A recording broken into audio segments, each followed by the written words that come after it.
So welcome to the fifth lecture of the Bioscience Collective Livestream Prep.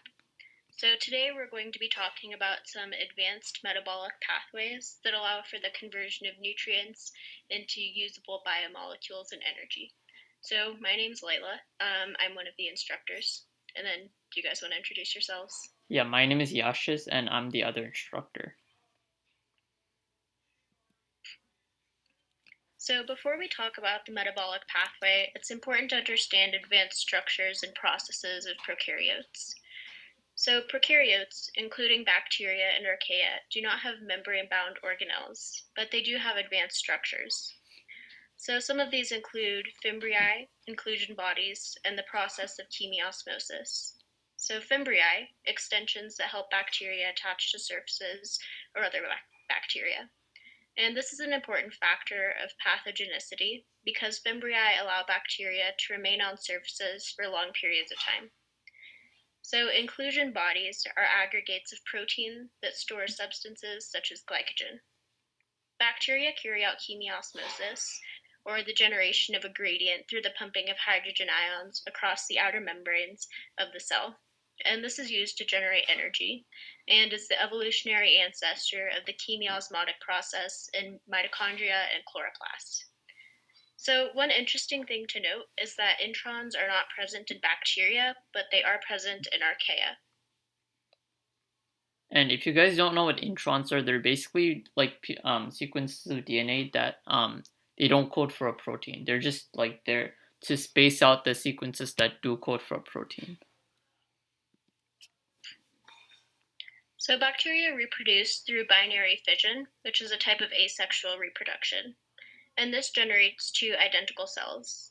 So you may be asking yourself, how does genetic diversity arise?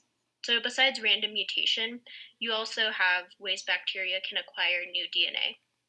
So conjugation is when a bacterium directs a sex pilus to another bacterium, transferring the DNA.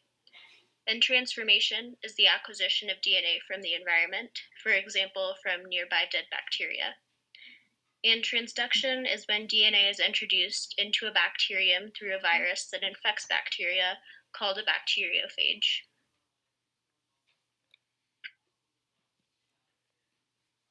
So bacteria can cause a lot of different diseases. Pneumonia is a lung disease caused by Streptococcus pneumoniae, and symptoms include difficulty breathing and chest pain. Cholera is caused by eating contaminated food or drinking contaminated water, and the bacteria causing cholera is Vibrio cholerae. Symptoms of this might include nausea and dehydration. So syphilis is caused by sexual transmission and is caused by Treponema pallidum, and symptoms may include ulcers and strong itching sensations. So in order to survive harsh conditions, bacteria form a hard external shell called an endosphere. And in this state, the bacteria is dehydrated and dormant until normal conditions finally return. So when this happens, the endospore breaks down and the bacteria becomes active again. So bacteria are commonly classified in two different ways. And bacteria come in many shapes, including spherical, rod-shaped, spiral, comma, and corkscrew shapes. So bacteria are also classified by gram staining, which involves a dye called crystal violet. So this dye binds to the cell wall, and gram-positive bacteria has cell wall external to the membrane, which means crystal violet dye binds, resulting in a violet color. And gram-negative bacteria has a thin cell wall sandwiched between two layers of membrane, which means crystal violet dye washes away, which results in a red color. So now we're going to talk about the more advanced metabolic pathways. So gluconeogenesis is the process of generating glucose from pyruvate, which is essentially the reverse of glycolysis.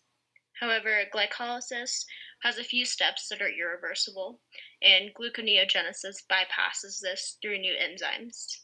For example, pyruvate is converted to PEP or PEP by pyruvate carboxylase and then PEP carboxykinase. So for example, in the last step, two steps are used, converting pyruvate first to oxaloacetate and then to phosphoenol pyruvate. And also gluconeogenesis takes place mostly in the kidneys and the liver. And PEP stands for phosphoenolpyruvate, if you were wondering. So another metabolic pathway is known as the pentose phosphate pathway, which produces precursors of nucleotides from glucose 6-phosphate, which is an intermediate of glycolysis. And this results in the reduction of 2-NAD plus into NADPH, which is important in controlling reactive oxygen species. So one process that's crucial for cells to survive is the management of sugar storage and release. So sugar is stored in the form of glycogen in muscle cells, and glucose is first converted into glucose 6-phosphate and then glucose 1-phosphate. And then this sugar is added to the glycogen chain through an alpha 1,4 glycosidic linkage. And glycogen synthesis occurs in the liver and is regulated in a few different ways. So this will be a theme of metabolism. Having many points of control allows for more precise regulation. And glycogen synthesis is upregulated by insulin, AMP, and ADP, and downregulated by glucagon and ATP.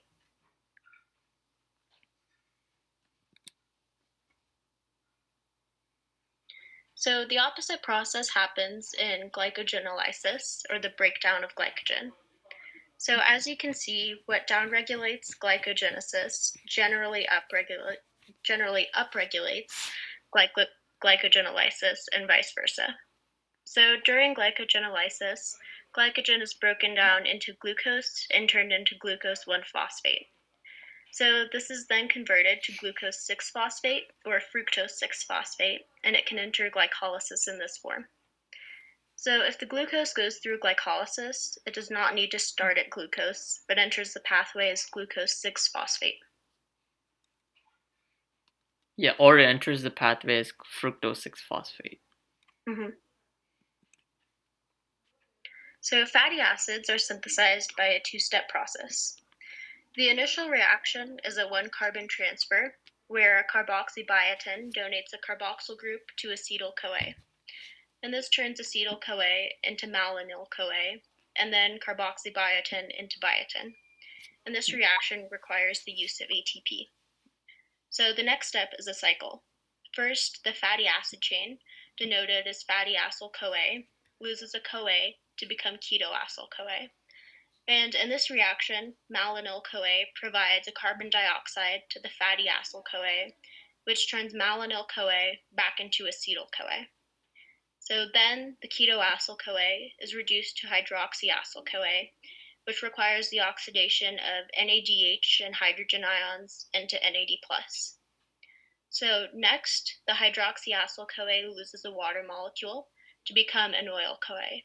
And finally, the anoyl-CoA is reduced into the fatty acid chain, a fatty acyl-CoA with one more carbon than the original chain. So this requires the oxidation of FADH2 and FADH. So fatty acid synthesis is upregulated by insulin and citrate, and downregulated by glucagon, fatty acids, and epinephrine.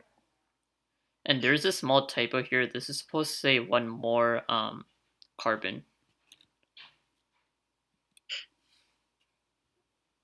So what happens when we consume fats? These fats are oxidized 2 carbons at a time in a process called beta oxidation, which produces acetyl-CoA. And if this sounds familiar to you, it's because acetyl-CoA is involved in the citric acid cycle. So other products include NADH and FADH2, which are reduced during the oxidation process. And it's important to note that in most cells, fats cannot be converted into sugars because the step between pyruvate and acetyl-CoA is irreversible. So fatty acid breakdown through the process of ketogenesis is the predominant source of energy during starvation. And ketogenesis produces NADH and FADH2 electron carriers.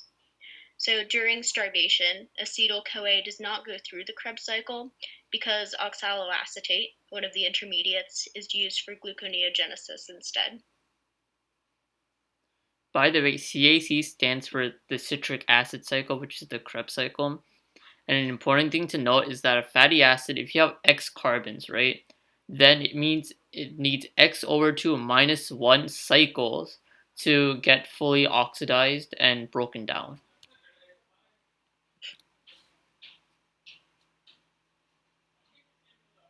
Alright, so in the initial reaction, the lipid loses components like glycerol or sphingosine, so only the fatty acid moves on into the next reaction. And in the beta oxidation cycle, which occurs in the peroxisome or the mitochondria, the fatty acyl-CoA is oxidized into an oil-CoA, which causes FAD to get reduced into FADH2. So the addition of water to an oil-CoA turns it into hydroxyacyl-CoA. Then this is oxidized into ketoacyl-CoA, which causes NAD+ to get reduced into NADH. And finally, the loss of an acetyl group from the ketoacyl-CoA results in a new fatty acyl-CoA with 2 fewer carbons. So beta oxidation is upregulated by insulin and downregulated by NADH, FADH2, and malonyl-CoA. And it is also upregulated by NAD+, FAD, and CoA.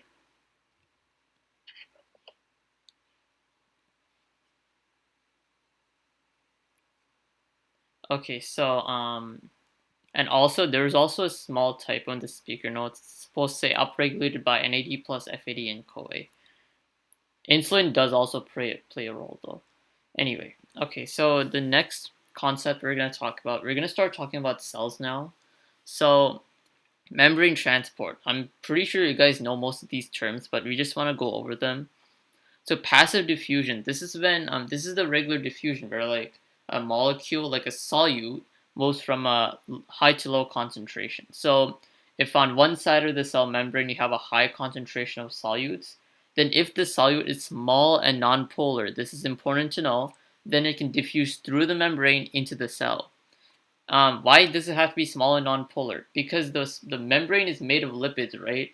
So if the molecule is small, it has to be small to pass through the spaces between the lipids, and it has to be nonpolar because the lipids are nonpolar. The phospholipids are nonpolar. Okay, so osmosis is the flow of water from a region of high solute concentration to a region of low solute concentration. So basically, if you have a lot of solute in one area, water will flow there to make the concentrations equal. So let's say you have region A with like a lot of solute and region B with a low amount of solute. So then water would flow from region B to region A to make the concentration of solute. Remember, concentration molarity is moles over volume. So the concentrations of region A and region B have to equal. So water is going to flow from region B to region A until they're equal. So when they're equal, the solutions are called isotonic. Facilitated diffusion is when membrane proteins are used to diffuse large and polar substances down their concentration gradient. So if you have a lot of like proteins or something on one side of the cell, and then not many of those proteins on the other side, then facilitated diffusion, these membrane proteins would assist these other proteins to go from like outside to inside or inside to outside. The main concept to remember is that it's diffusion. It's from high to low concentration. And this is used for large and polar substances, like for example carbohydrates.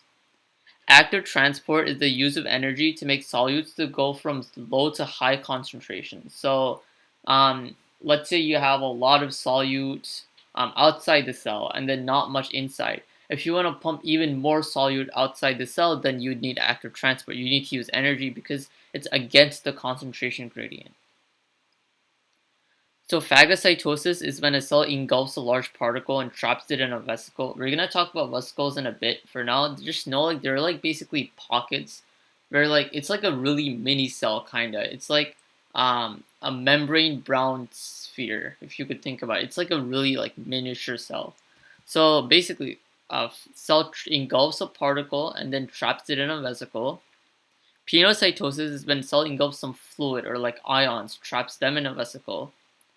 And then receptor-mediated endocytosis. So this is when receptor proteins recognize like a specific like molecule or particle, and then it engulfs it and traps it in a vesicle. So a major thing about receptor-mediated endocytosis is clathrin-mediated. Clathrin is super important. So a major type of receptor-mediated is clathrin-mediated, where like a clathrin-coated pit. So a clathrin-coated pit is basically a region of the cell membrane with a lot of these receptors.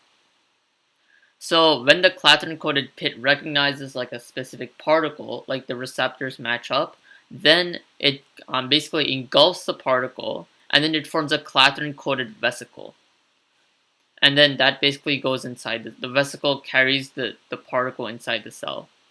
Another type of receptor mediated is caveolar endocytosis. This is similar, where like the instead of the receptors being attached to clathrin, which is a protein, it's attached to caveolin. So it's mostly the same thing. It's just the proteins are different and the specific like mechanisms and the pathways are different. Exocytosis is when a vesicle containing substances fuses with the membrane, and then this causes the stuff inside the vesicle to be released outside the cell. So the important thing to know about these like exocytosis, endocytosis, pino, and phagocytosis is that they all require ATP. So when cells do exocytosis, there's a specific process where the vesicle docks onto the membrane and fuses with it. That's super important. The process of tethering and docking of the vesicle is really important. So that should you guys should like take note of that. So let's talk about membrane proteins a bit more. So membrane proteins, obviously they're on the cell membrane. So basically they help with the import and export of substances through the cell. For example, facilitated diffusion uses membrane proteins to get large and polar substances through the cell. So the space between the outer and inner membrane, or maybe like the cell membrane and the cell wall, it's called periplasmic space. That's just like a vocab kind of thing to know. Okay, so integral proteins. These are proteins that span both layers of the membrane. So you guys know how the membrane is like a lipid bilayer. Integral proteins, they span both layers. They're found like they span the entire membrane. So there are specific types of integral proteins. Integral monotopic proteins, they partially span the membrane. So they don't even span it completely. They just partially span the membrane, meaning they cross one layer of the membrane and then they don't like cross the other layer. Integral bitopic means it spans the membrane once completely. Integral polytopic means it spans the membrane many times. So like it would just loop around the membrane. So like if this line here was the membrane, a polytopic protein would be like loop, loop, loop, loop. It would just span the membrane multiple times. Peripheral proteins are found only on one side of the membrane. They don't cross that layer. Like if you have like, so peripheral protein, it wouldn't even cross the layer. It's just found on the periphery, like the surface of the cell. It doesn't cross any of the membrane. It's just attached to it. Glycoproteins, they help. They're basically proteins covalently attached to carbohydrates. They help in cell-to-cell recognition, cell-to-ligand recognition, like recognizing like a signaling molecule or something. Glycolipids, these are kind of like, they have similar functions to glycoproteins. Only difference is that glycolipids have a carbohydrate covalently attached to a lipid, and they're used a lot in cell to ligand, like signaling. If a signal molecule comes and like tells the cell to do something, glycolipids are super important in recognizing like the ligand, the signaling molecule. So peroxisomes, these are like another organelle. They're not really talked about much, but they are kind of important. So they have many functions in the cell. They are membrane bound. That's why they're called an organelle. So one of the main functions of peroxisomes is to reduce reactive oxygen species. So it does this via H2O2. We actually talked about this in the last lecture. So basically, H2O2 is used to reduce the reactive oxygen species, and then this H2O2 is broken down by an enzyme called catalase, which turns H2O2 into 2H2O and O2. Peroxisomes also break down fatty acids. So we talked about beta oxidation. So beta oxidation can occur in the peroxisome. Glyoxysomes are a special type of peroxisomes, and they're found in plant cells. Okay, so basically, plant cells they can actually plant protist and fungal cells. So yeah. So basically, what this glyoxylate cycle is, it's basically a variation of the Krebs cycle where, if you guys remember from the last lecture, we talked about the Krebs cycle. Isocitrate goes to alpha-ketoglutarate, and then succinyl-CoA, and then succinate. In the glyoxylate cycle, isocitrate is directly converted into succinate. There's no intermediate steps in between. So obviously, this would produce one less ATP and a few less NADH, but it would require less enzymes. So this glyoxylate cycle occurs in glyoxysomes. Another thing about peroxisomes is that they sometimes have to have this crystalloid core. What that means is that, like, if you guys taught, I think we taught you guys like a few lectures ago, a crystalloid core. It's basically like a protein crystal. Like it's like repeating. It's like a lattice basically.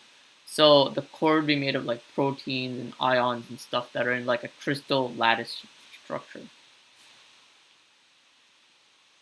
Okay, so now we're gonna talk about flagella. So flagella, I'm pretty sure you guys have heard of it before. They're basically like whips on the cell. It's basically a cell that has like a whip. So the flagella would be the whip. So what are they used for? They're used for like moving, right? It's used for cell locomotion.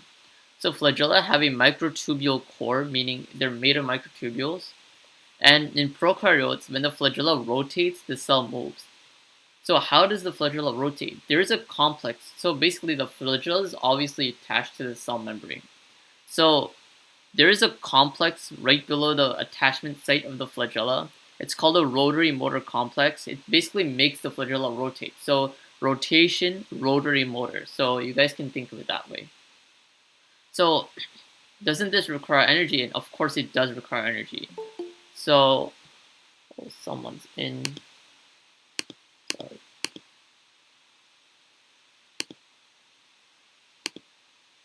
So obviously this does require energy. So how does the energy? Okay, so basically we already told you how like bacteria produce energy through chemiosmosis of H plus through the outer membrane. So that's how bacteria produce energy to get the flagella rotating. Archaea use ATP. They directly use ATP because they get ATP from somewhere else in the cell and then they use the ATP from there. They don't use the H plus going across the membrane, the cell membrane. How do eukaryotes do it? So eukaryotes, basically the locomotion of eukaryote cells, it occurs when flagella bend, not rotate, but bend. This causes cell movement. So how does this happen? So below the attachment site of the flagella, on the cell membrane, you have sliding filaments. These sliding filaments, like microfilaments, microtubules, basically they help the flagella bend, and when they bend, it causes the cells to move. So So obviously this requires energy. So the use of ATP, like archaea, eukaryotes use ATP directly to drive the movement of flagella. So cilia are basically like miniature versions of flagella, and they basically like flap around, and this causes the movement of cells. Cilia is super important, especially in like protists. It's used a lot in protists to like move around. So we're gonna talk more about plastids now. So far you guys have learned about chloroplasts, right? It's where photosynthesis takes place. So obviously there are also other plastids present. So it's not just chloroplasts. So chromoplasts are basically plastids that synthesize and store pigments. So they're found in plant cells, and they're also found in algae because algae also like do photosynthesis. So chlorophyll is produced by chromoplasts. So remember, like an important thing to remember about chlorophyll is that they're polar and they look green to us. That's because they absorb every wavelength of light except for green light. So they reflect green light and absorb other light wavelengths. So, well, they don't absorb every other light wavelength, but they absorb most wavelengths. Anyway, so chlorophyll A has a CH3, a chlorophyll B has a CHO. So If you were to distinguish between these two, so chlorophyll basically looks like a giant molecule. It's called a porphyrin ring with fatty acids, and then there's like a super tiny change between chlorophyll A and chlorophyll B, where chlorophyll A has a CH3 and chlorophyll B has a CHO. And because of this tiny difference, chlorophyll A absorbs a different set of wavelengths than chlorophyll B. So what I'm trying to say is that the arrangement, like the structure of the molecule, is super important, and it dictates what wavelengths of light the pigment absorbs. So carotenoids, these are nonpolar and they have a red, like a red-orange color. So xanthophylls, they have a yellow color. They're polar, and they're type of carotenoids. So so then, if carotenoids are nonpolar, how are xanthophylls polar? That's because xanthophylls are like a type of carotenoids that are polar. So what I'm trying to say is not all carotenoids are nonpolar.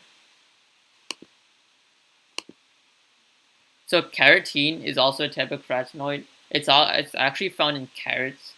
So and it's used for like to like to make proteins in your eyes. So carotene is important.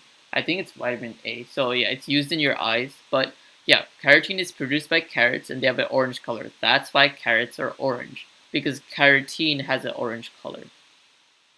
So flavonoids, these are other pigments. They're not really found in chromoplasts, but they're found in the vacuole. We're going to discuss vacuoles in a bit.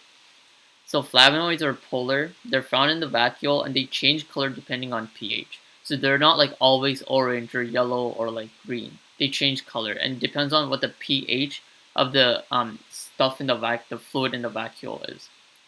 So there are also other plastids. These plastids are mostly for storage. So a proplastid is basically a plastid that's undifferentiated. It hasn't become like a specific type of plastid yet. So other plastids include leucoplasts, which store substances like starch. So amyloplasts store starch, elaioplasts store lipids, and proteinoplasts, conveniently named, store proteins. Um, there's an oh, and by the way, gerontoplasts. This thing could go away.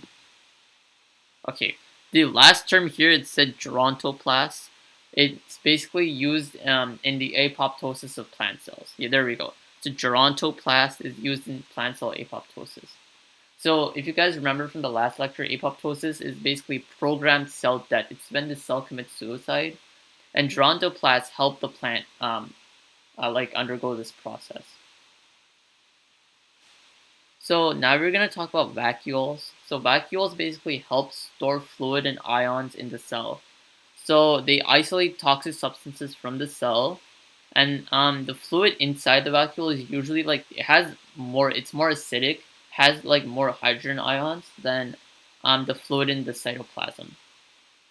So animal cells, they have numerous small vacuoles. They have many small vacuoles. They're really similar to like vesicles, while plant cells usually have one large vacuole.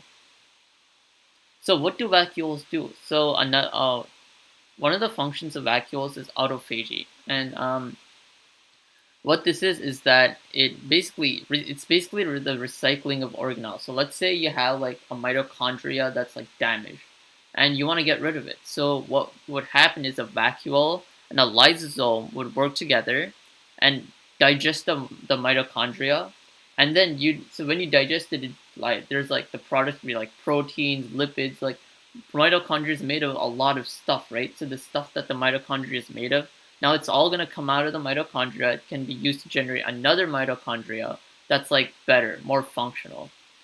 So that's basically what autophagy is. It's basically the recycling of organelles.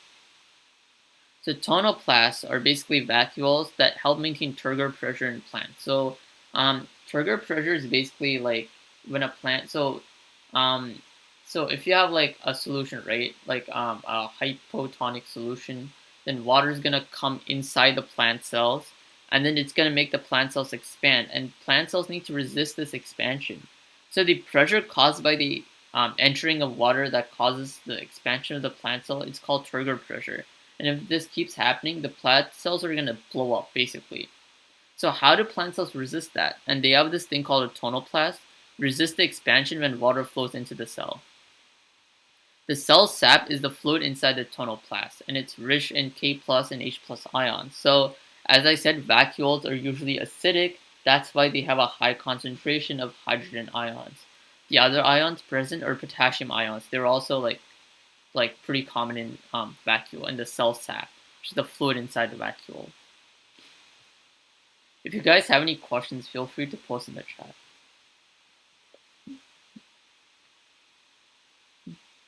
So the next organelle we're gonna cover is the cell wall.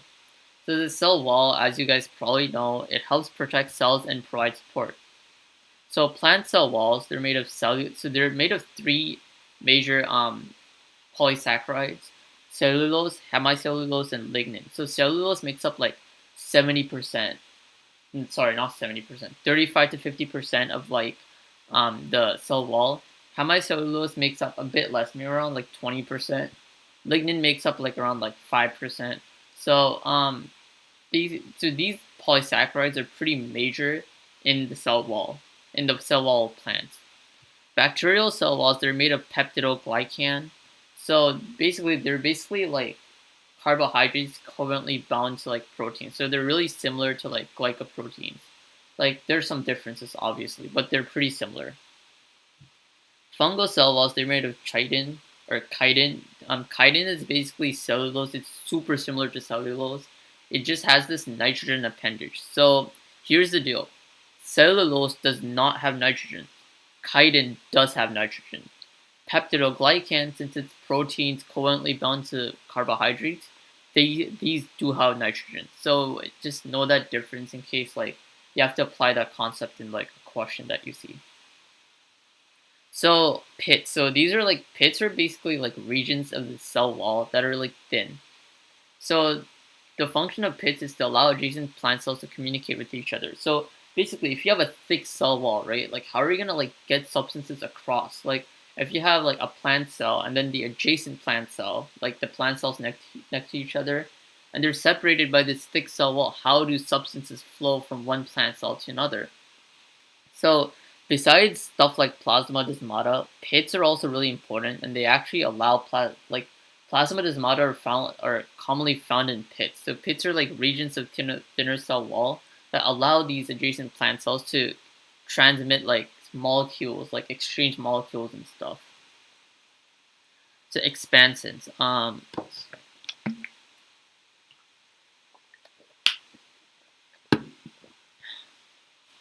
So expansins, they basically modify hydrogen bonding between cellulose strands. So they basically increase the hydrogen ion concentration in the cell wall. This disrupts hydrogen bonding between cellulose. Remember, polysaccharides are polar. They do have hydroxyl groups, meaning they do undergo hydrogen bonding. So when this gets disrupted, the cellulose strands, like the hydrogen bonding is supposed to link the cellulose strands together. So if this hydrogen bond is disrupted, the strands are further apart. So since the cell wall is made of cellulose, this kind of expands the plant cell wall. So that's what expansins do. So this could like occur when you have a hormone triggering the cell wall to expand, when the cell grows, or like when because of turgor pressure, maybe like a lot of scenarios can like require a cell to expand to survive. Cell wall proteins. So obviously there are a lot of proteins in the cell wall. These are so most of these are covalently attached to microfibrils, which are like strands of cellulose. So similar to how like peptidoglycan, where like carbohydrates are covalently bound to peptides or proteins. In plant cell walls, you have a lot of proteins that are bound to like cellulose in a covalent manner. Most of these proteins are hydroxylated. So when these proteins are hydroxylated, this allows for hydrogen bonding between the proteins and the cellulose. So example of this is hydroxyproline. It's basically proline, which is an amino acid with a hydroxyl group attached. So when this happens, the proline can participate in hydrogen bonding with other stuff like water, cellulose, and this is how plant cells are like, more intact. Okay, so vesicles. So vesicles, basically we referred to them before. They help transport substances through the cells. So vesicles have a double membrane. just like most other organelles, and they store enzymes, ions, and other substances. So when transporting materials, vesicles ride on motor proteins like dynein and kinesin. So we covered motor proteins before in the last lecture, where like they help these vesicles move around the cell. The vesicles contain cargo, right? Content like stuff inside the cell it wants to transport. So it rides on these motor proteins or along the microtubules to get this stuff across the cell. So another thing I want to talk about is lysosomes. I referred to lysosomes before when I talked about autophagy. Lysosomes are basically specialized vesicles that have a lot of digestive enzymes and are very acidic inside. So because of this, they're really good for digestion.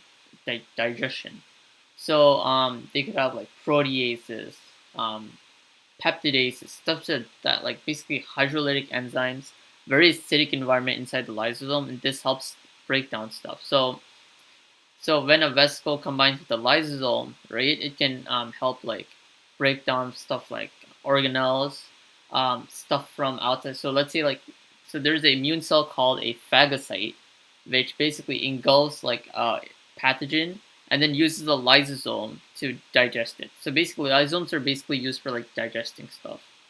Lysosomes are not found in plant cells. They're mostly found in eukaryotic, like animal cells, basically. Liposomes are artificially made vesicles in a lab.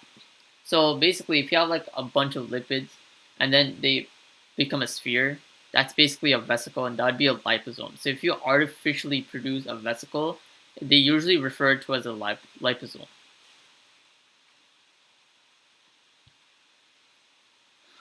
Okay, so the next stuff we're going to talk about is the extracellular matrix, the ECM. This is the space outside the cell that holds the cells in place. So the ECM is made of a bunch of proteins and stuff. So fibrous proteins, these include collagen and elastin. Collagen is mostly for structural support, and elastin is for like ability to like stretch, to like, if it gets compressed, it has like it's resistant to that. So most of the time it's usually collagen that's found in the ECM. Sometimes elastin is found, for example, in the tissues in your ear, right? Your ears are really elastic because the tissues in the ear, the ECM, contains lots of elastin. So proteoglycans, these include glycosaminoglycans, abbreviated as GAGs. These are negatively charged like molecules, basically proteoglycans. So that like again, just like peptidoglycan, they're basically proteins covalently attached to carbohydrates. They have a negative charge. This attracts sodium ions. So when the concentration of sodium ions increases, because they get attracted to the proteoglycan, this increases the solute concentration. So then H2O, water, flows in by osmosis to keep the ECM, the extracellular matrix, hydrated. Another important part of the ECM is the cell adhesion proteins. So these basically link the cell. They basically attach the cell and anchor it to the ECM. So cell adhesion proteins include fibronectin. This basically directly attaches glycoproteins to collagen. That's why glycoproteins are important in the cell membrane. So I talked about glycoproteins here. They're important in the cell membrane because they combine with fibronectin to attach the cell, anchor the cell into the ECM. So okay, and then the other one is laminin. These are basically like web-like proteins that basically keep the cells in place. So basically, they're like a web of like, I guess you could just imagine a web of proteins that hold the cell together, and they just keep the cell in place and anchor it to the ECM.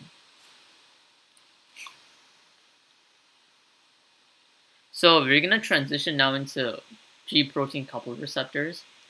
These are basically used in signaling. So basically when a ligand, like a signaling molecule, binds to a receptor on the cell membrane, this can trigger a GCPR, a G protein coupled receptor. So there's a conformational change, meaning, so this receptor would be a protein, right? So when like a ligand binds, this protein would change shape.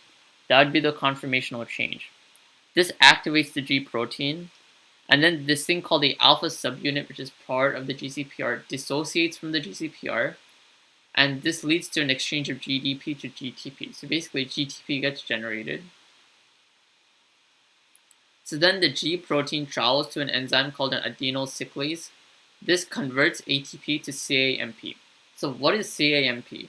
CAMP is super important. It's like a really important second messenger. So what CAMP does is that it goes to other parts of the cell and triggers phosphorylation events and other reactions, but in the end it produces a result. So basically, let's say you want to produce like a specific protein, right? So ligand comes, binds to the cell, activates the GCPR, and then G protein activates adenyl cyclase, and then this causes an increase of CAMP in the cell. The CAMP would trigger a cascade of events that would cause the production of the protein, of like a specific protein in the cell. So that's how like the external environment can trigger a cell to do something, perform a specific action through second messengers like CAMP. So here are some examples. So regulation of cell growth and division, the RAS protein. If you guys have heard of the RAS oncogene, that's related to this. Vision, so phototransduction, it's the process. So basically, when light comes and hits, right, you have ion channels opening. This causes action potential. So you guys don't really need to know this now. We're gonna cover it like later in the lecture, like the action potentials and stuff. But eventually, what I'm trying to get at here is that a cascade of events causes the cell to perform a specific action. So here, light is the like the signaling, like the triggering thingy.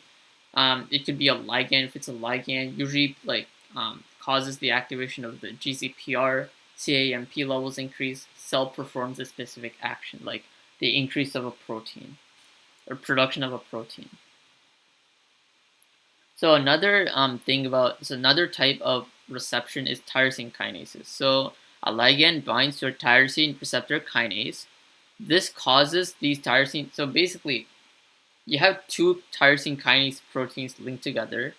When the ligand comes, these two proteins combine. The two tyrosine kinases combine together, right? And then this causes there's some phosphorylation that occurs, and then what happens is that when these tyrosine kinases are phosphorylated, they transfer the phosphate to other proteins, and then when these other proteins get phosphorylated, they get activated, and then the cascade of events goes on, and this eventually like causes like a cell to perform something. For example, um, growth factors. Growth factors bind to tyrosine kinase, and then there's a cascade of events that causes like the growth of the cell, divisions of cells, right? Anti-cancer drugs. So sometimes if you have a malfunctioning tyrosine kinase, right, the cell would grow, keep dividing indefinitely. So an anti-cancer drug would come inhibit the tyrosine kinase to slow down the division of the cell, like slow down mitosis, and thus this would mitigate cancer. This would be a strategy to like mitigate like how fast the cells divide and thus control cancer.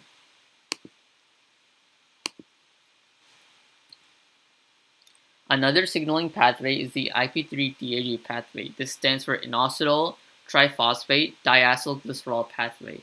So basically what happens is this does involve a GCPR. So the GCPR activates a thing called phospholipase C. This hydrolyzes PIP2. This is like similar to IP3. So PIP2 into IP3. So then IP3 goes and triggers a membrane protein on the endoplasmic reticulum. What is this protein used for? So when this protein gets activated by IP3, it opens up and calcium ions from the endoplasmic reticulum flow from the ER into the cell, and then these calcium ions trigger other proteins, activate other proteins, and then this would lead to a cascade of events. For example, these proteins could open calcium ion channels in the cell membrane, and then now calcium could come in or flow out of the cell. So these pathways, tyrosine kinases, IP3-DAG pathway, GCPRs, they're super important when for a signaling molecule from the external environment to trigger a cell to perform a specific action using a cascade of events. So if you guys remember these examples, they're pretty important. So just make sure you remember them. So now we're gonna talk more about microscopy and like more technique-based cellular biology. So microscopes. What is a microscope? what does it do? So it allows us to see a very small specimen. So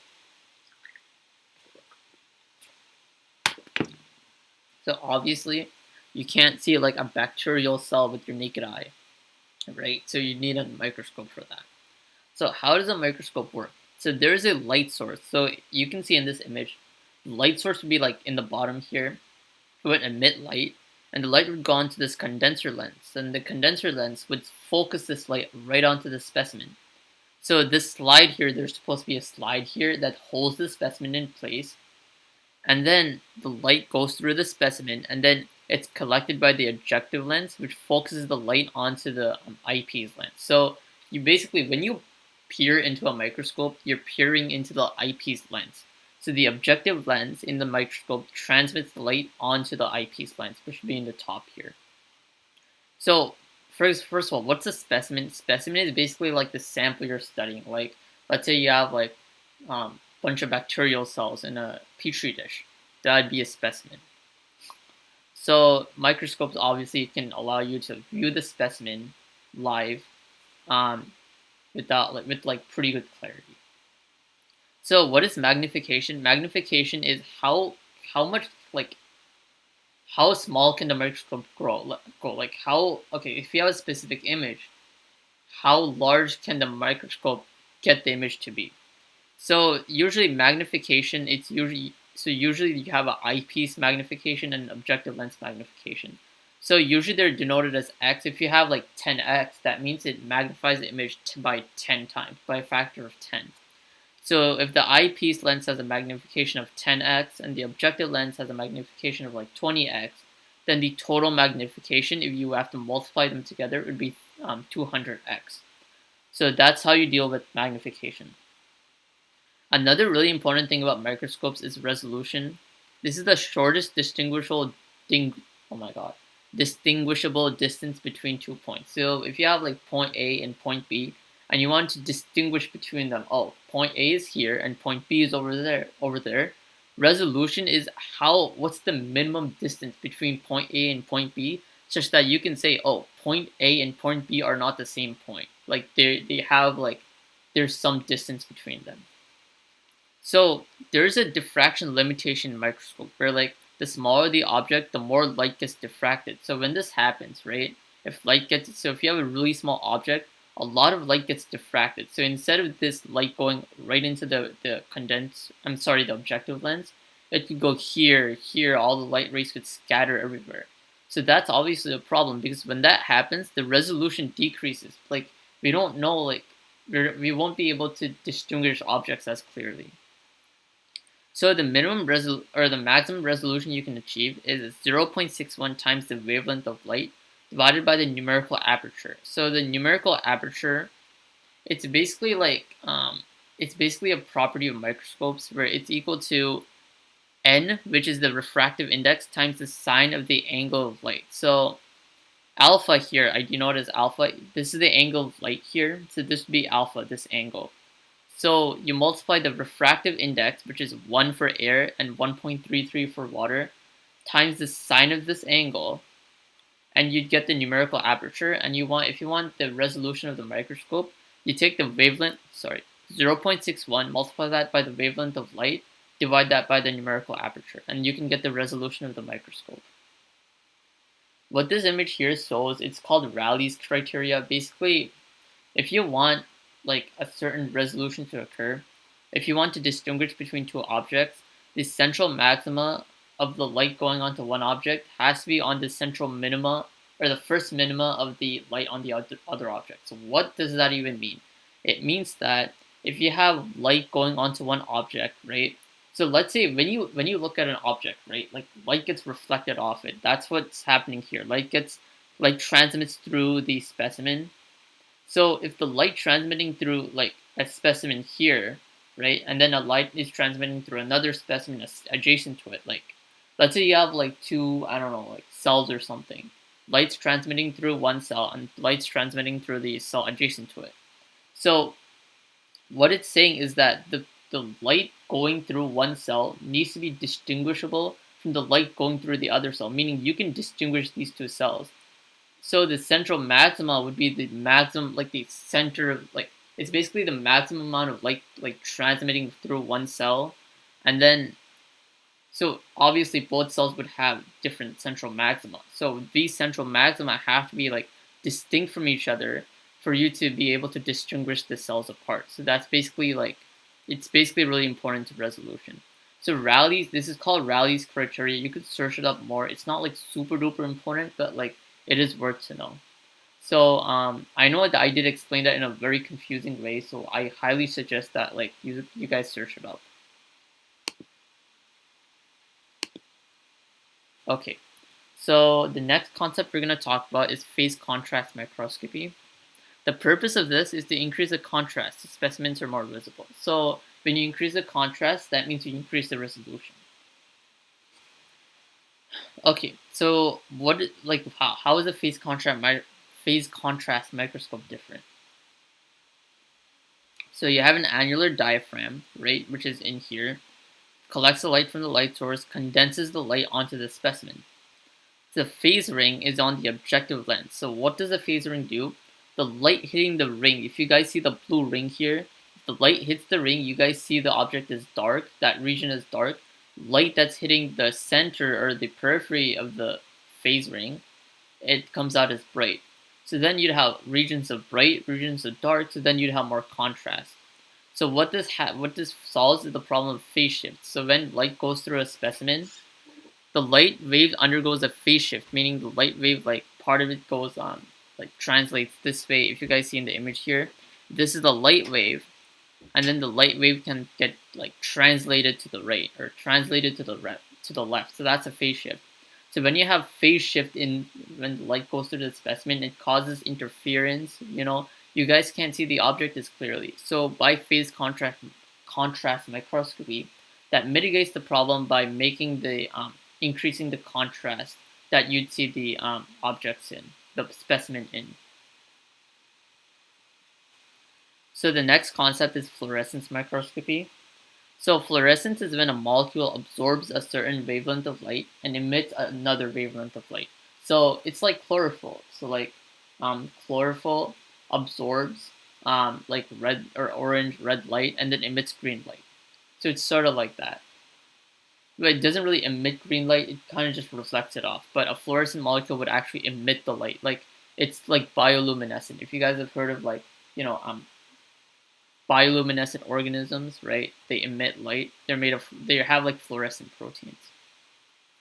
So a fluorescence microscope uses this concept of fluorescence to visualize objects. So first we have to like get some fluorescent molecules onto the organism, onto the specimen.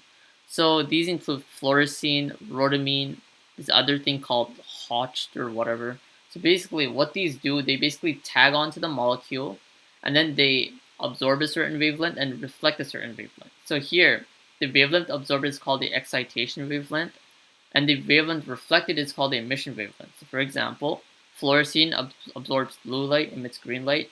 Rhodamine absorbs green light and emits red light. So that's what a fluorescent molecule is. So how does a fluorescence microscope work? So what happens, you have mercury lamp, which is the light source, emits basically light into the microscope. So and then this thing called the excitation filter makes sure only the excitation wavelength of light enters the specimen.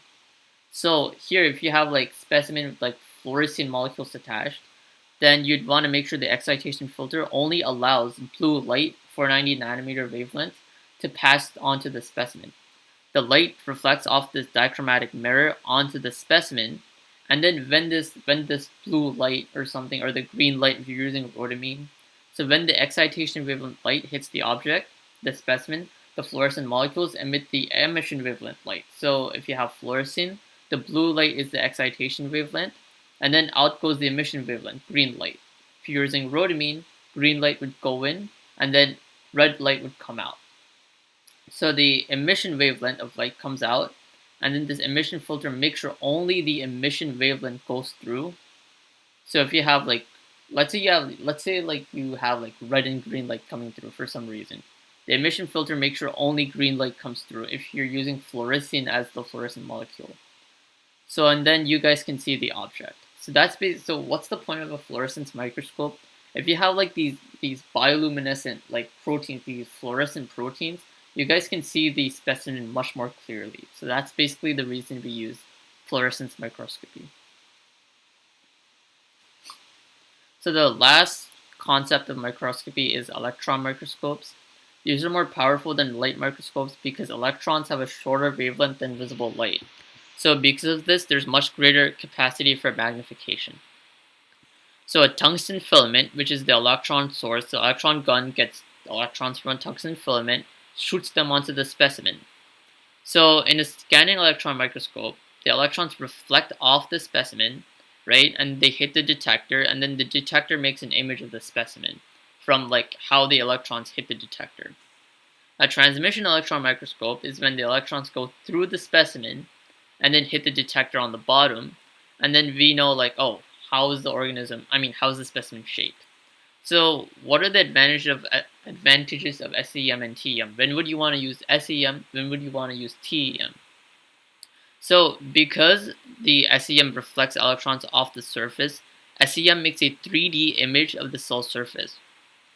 Now in TEM, the electrons go through the sample, so you can see inside the cells, you can see like layers inside the cells, like organelles and stuff, but you can't see like 3D. It's not like a 3D image. It's not like as like it's not as clear basically.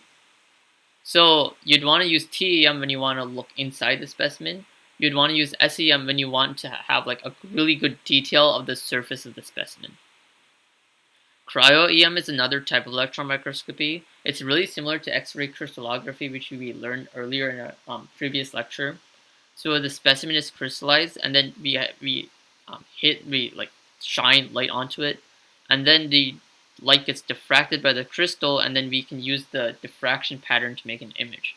So if you guys want further clarification on cryo-EM, I guess you guys could like search it up.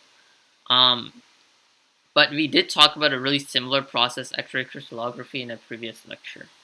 So, I do send out the recording so you guys can see the recording then. Okay, so chromatography. So, so most scientists would want to like separate out molecules. So there are many ways to do this. Chromatography is one of them, and there are many types of chromatography, which are really important to know. So the stuff that we are separating is called a mobile phase and contains something called the analyte, which is like the sample we want to separate. What we use to separate what we want to separate, what we use to separate our mobile phase is called a stationary phase. So in gel permeation or size exclusion chromatography, there are like these pores. So they're like little beads in this column. They have like pores inside. So smaller molecules go through this pore. They get stuck in the pores. They go out like slowly.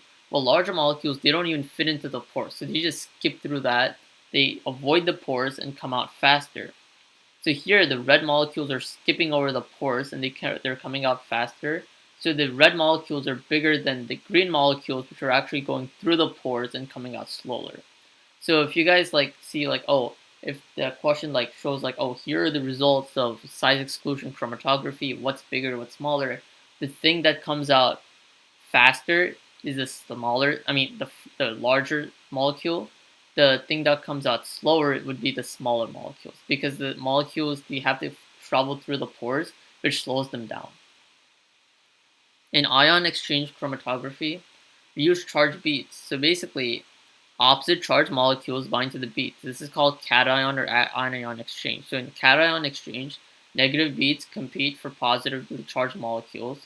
In anion exchange, positive beads compete for negatively charged molecules. So it's like unlike charges attract, basically. So like charged molecules, so if you have like the column has like negatively charged beads, negatively charged molecules would come out first because they wouldn't bind to the beads, but positively charged molecules would attach to the negatively charged beads and they wouldn't come out as fast. So molecules usually like are released from the beads by increasing the constant, like the salt content, or increasing the pH or changing the pH. So when this happens, there's more ions competing for like binding spots. So like if you increase the salt concentration, it would cause like the molecules bound to the beach get displaced by like ions like salt ions. So like NaCl, they would get displaced and they would come out of the column. So here are some more chromatography techniques. Affinity chromatography. So this is basically, instead of like unlike charges attracting, this is based on what binds to what. So the ligand here would be the stationary phase. So molecules that go through the column that bind to the ligand, they remain in the column. But molecules that don't go through molecules that don't bind to the ligand, they get released from the column. So this is a really efficient form of chromatography, because if you know one molecule always binds to another molecule, then this is going to be super efficient, because like there's going to be no chance that the molecules won't like bind together. So the ligand, so what I'm saying is, if you know the ligand binds to like a certain molecule, there's no chance that the ligand wouldn't bond to the molecule. Like it's always like, it's a really efficient form. The last method of chromatography is HPLC, high pressure liquid chromatography. This is basically any type of chromatography when you have, instead of just like dripping the mobile phase inside, you actually pump the mobile phase through a high pressure pump, and this causes like the mobile phase to go through the column faster, and it's more efficient. So we have a few more concepts to talk about. So electrophoresis is basically a way to separate molecules. So molecules are first coated with a negative charge, and then they run through this gel. So here you have these wells, right? These wells contain molecules. You coat these molecules with a negative charge, and then you apply a current. So when you apply a current, electrons go from the negative electrode, known as the cathode, to the positive electrode, known as the anode. So then, like the molecules all coated with a negative charge, they move through the gel. The larger molecules can't move as much, because they have more mass. They can't move as much. So then they like remain in the gel. Like they don't move as far as the smaller molecules, which move all the way. They move really far. They move closer to the anode. So increasing the concentration of the gel results in more precise separation of molecules. So why is that? So if you have molecules like going through the gel, and it's like a really thick gel, it's really dense, then the molecules can't like pass as faster, right? So then it will be more precise. So if you have like, let's say you have molecule A, you have molecule B and molecule C, where C is way bigger than A and B, and B is slightly bigger than A. So if you do gel electrophoresis with A, B, and C, C would move like really slowly, like it won't move as much, while A and B would move pretty fast. But then if you increase the concentration of the gel, then you can actually see A and B getting separated. So that's the concept of increasing the concentration of the gel.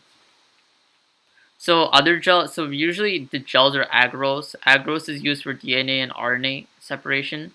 Polyacrylamide is used for proteins. A special type of electrophoresis for proteins is called SDS page. It's used for proteins. So basically SDS, it's called sodium dodecyl sulfate. It coats proteins with a negative charge. And then this detergent called beta mercaptan, it denatures the protein. So why would we want to denature it? So if a protein is like folded up in a certain way, then what happens is that it would kind of like, it would interfere with how the protein moves through the gel. So if you want like if you want to make this right, like only based on the mass, if you want separation only based on the mass, we would want all the proteins to be in a fibrous form. So we would want to denature them. So, and then the proteins run through the polyacrylamide gel. So that's SDS page.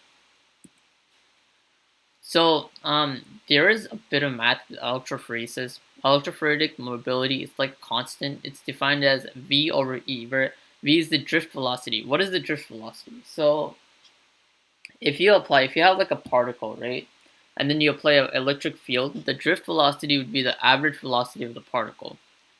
So basically, in the case for electrophoresis, would be the average velocity of what you're separating. If you're separating proteins, it would be the average velocity of proteins when it's exposed to an electric field. E is the strength of the electric field. So the problem can give you, oh, what drift velocity is this? Electric field is this, and you just divide the two numbers to get the electrophoretic mobility.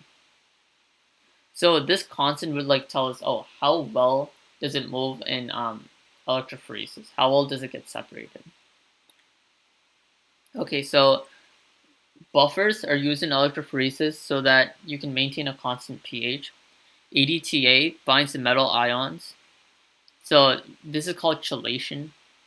Nucleic acid buffers, this includes tris acetate EDTA and tris borate EDTA. So these are both positively charged buffers, and they're better for larger samples of DNA. So tris acetate EDTA is better for larger samples.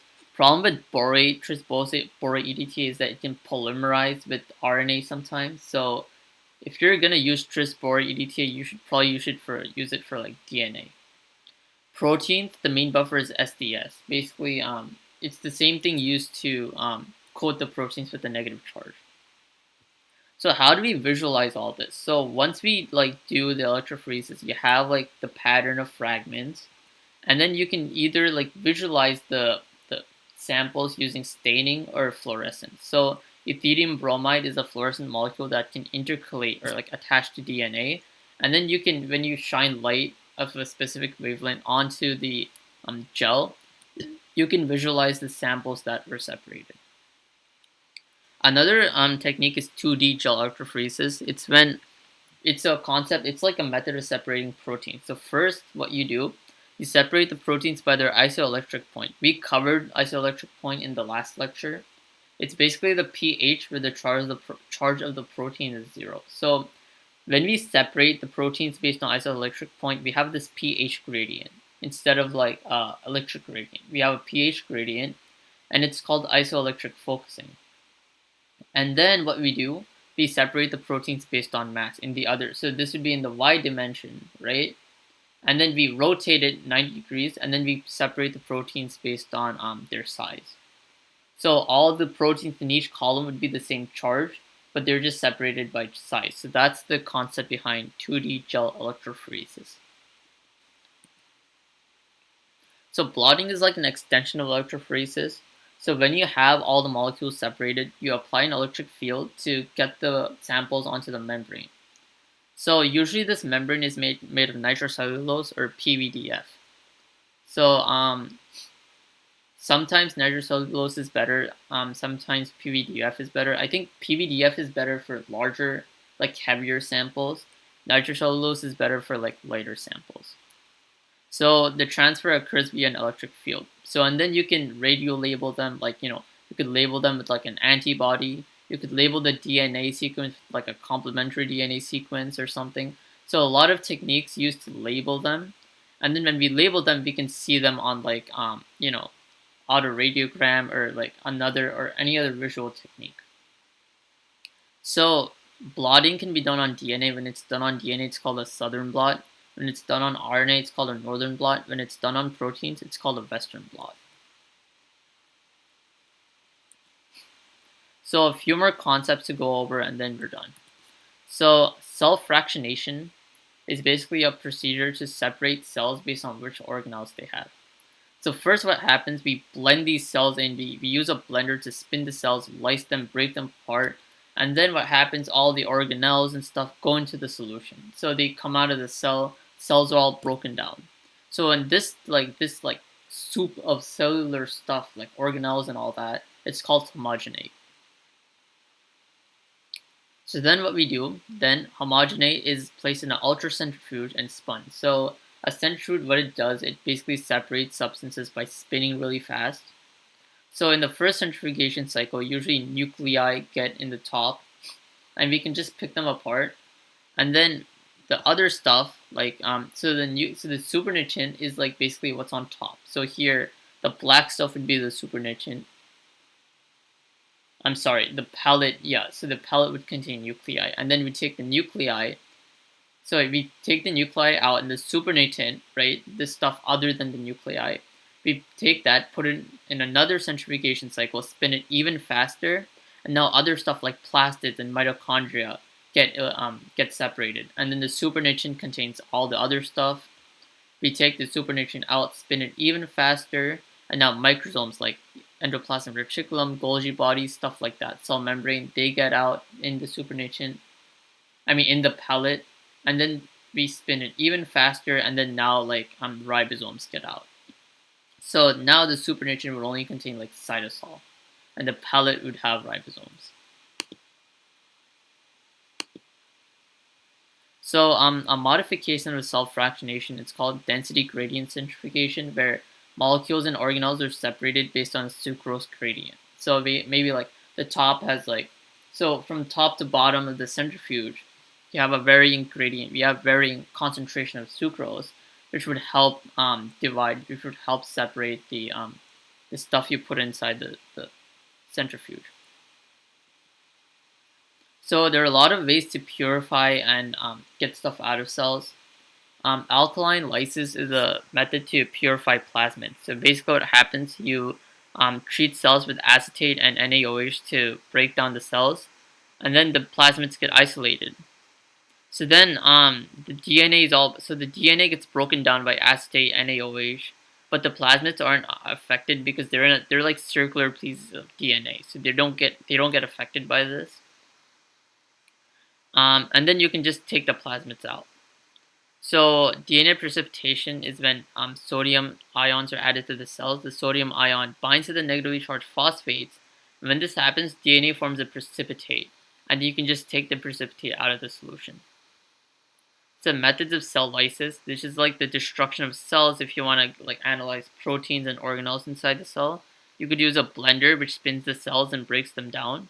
Cesium chloride. The chloride disrupts the plasma membrane, and then this causes the cell membrane to break down, and then all the stuff inside the cell comes out into the solution. The last technique we're gonna cover is FRAP, which stands for fluorescence recovery after photobleaching. So FRAP is used to determine the rate of diffusion of molecules inside the cell, and it also uses fluorescence microscopy. So let's consider an example. Let's say we want to study how fast, how does molecule X diffuse in the cell. First, we need to label all the molecule X in the cell with a fluorescent protein, like fluorescein or rhodamine or something. So then we photobleach. So we take a region of the cell with a high concentration of molecule X, photobleach it. What that means, we shine a light with the intensity so high that the fluorescent activity of the fluorescent molecule gets destroyed. So that's what happens here. So you see this region gets photobleached, and then now it's dark because the fluorescent molecules basically got destroyed because the light you shine was so intense. So and then all of these other regions of the cell are fluorescent because they have molecule X, which we added a fluorescent label to. So then all of the fluorescent molecules, like fluorescent molecule X, come into the region that was photobleached. And then we can study the rate of diffusion because when the molecule comes into this region from the outside, this would be diffusion. We can measure the rate of diffusion by how the fluorescence in this region gets recovered when the molecule X from the other regions of the cell diffuse into the photobleached region.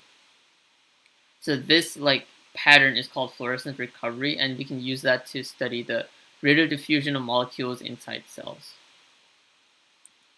So that's it for today's live stream. Thanks a lot for attending. As always, please start a chapter if you can. These are the chapters we have so far. And if you want to start a chapter, find a friend.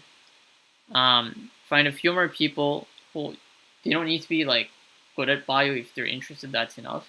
And then fill out the form that is posted in the chat or sent via email. So thanks for attending.